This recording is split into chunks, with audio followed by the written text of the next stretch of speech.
Alright, what's up my dudes? Quick video for reference for the guys I coach as well as anyone who also watches these. It's a pairing of stretches for internal and external rotation at your hips that I use in both my movement prep for squat and deadlift as well as the mobility routine I do outside of training to keep me generally healthy. It's just a pairing of shin box switches with the pigeon stretch. And I usually hold each position for somewhere between 3 and 15 seconds, usually shorter durations if it's a movement prep before training, like a warm-up, or longer durations if it's my general mobility routine outside of training. So basically all you're going to do is you're going to set up like you're going to do a shin box switch, create a 90-degree angle with your shins.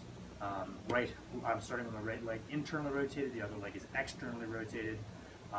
This is position one. You're going to hold it for whatever duration you're doing.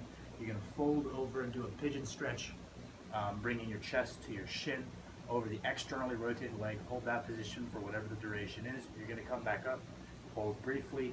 You're going to do a shin box switch. So you're switching the internally and externally rotated legs.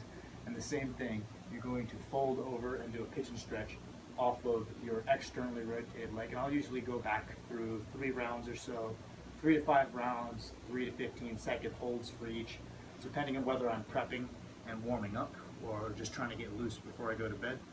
I highly recommend you try this at least, because I think a lot of time we strengthen our external rotation at the hips so much for powerlifting and never really address internal rotation at all. You get a big discrepancy between people who can wedge their knees a mile out but have very limited internal rotation, which is shitty for your squat, but it's also just shitty for your general hip health.